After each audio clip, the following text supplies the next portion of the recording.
అన్ని దేవాలయాల్లో అన్నదానం క్యాంటీన్లు పెట్టి దాన్ని కూడా పూర్తిగా ముందుకు తీసుకుపోతున్నాం. ఇంతేకాదు ఈరోజు మీరు చూస్తే తల్లికి వందనం ఇస్తాను. ఇచ్చిన మాట ప్రకారం ఎంతమంది పిల్లలుంటే అంతమంది పిల్లలకి తల్లికి వందనం ఇచ్చిన పార్టీ అండి. అవునా కాదా అని మిమ్మల్ని అడుగుతున్నా.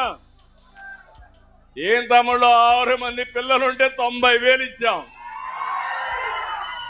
7 మంది పిల్లలుంటే 1,05,000 ఇచ్చాం. అది ఆ కమిట్మెంట్ తోనే ముందుకు పోయాం. 10 మంది పిల్లలుంటే 1,50,000.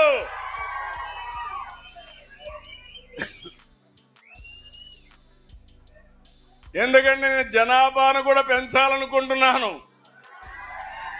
మీ భారం కూడా తగ్గించాలనుకున్నాను. అందుకే భవిష్యత్తులో కూడా హామీ ఇస్తున్నా, మీరు ఎక్కువ మంది పిల్లలు కానీ ఇచ్చేస్తే మీ కష్టంలో భాగం పంచుకోవడానికి ప్రభుత్వం సిద్ధంగా ఉంది. ప్రభుత్వ విధానాలే మారుస్తాను. అదే మారుగా మా రైతుకి ఒకటే హామీ ఇస్తున్నా, ఏదైతే చెప్పిన ప్రకారం ఏదైతే అన్నదాత సుఖీభవ కింద కేంద్రం ఇచ్చే దాంతో సమానంగా ఎప్పటికప్పుడు మీ అకౌంట్ లో డబ్బులు వేసే బాధ్యత నాదని మీ అందరికి విజ్ఞప్తి చేస్తున్నా. జూలైలోనే మీ అకౌంట్ లో డబ్బులు వేస్తాం.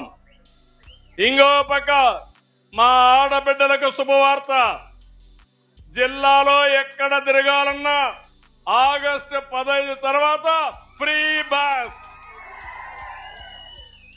₹1 కూడా అవసరం లేదు. ఇవన్నీ కూడా చేసి ఎక్కడికక్కడ సంపద పెంచుతూ ముందుకు పోవాలనుకుంటున్నాం. అందుకే కొత్తగా మీరు చూస్తే ఇంకా అనేక విధాలు తీసుకొచ్చాం. అయితే ఇక్కడ నేను మిమ్మల్ని అందరినీ కోరేది, సంక్షేమం పూర్తిగా ఇవ్వాలంటే, మీరు కూడా బాగా ఆనందంగా ఉండాలంటే అన్ని విధాలా మనం ఆలోచించాల్సింది ఈ నీటి సంపద అనేది మనం పెంచుకోవాల్సిన అవసరం ఉంది. నేను కొత్త విధానం తీసుకొచ్చాను. సాగునీటి సంఘాలు నేనే తీసుకొచ్చాను. డాక్రా సంఘాలు నేనే పెట్టాను. విద్యా కమిటీలు నేనే తీసుకొచ్చాను.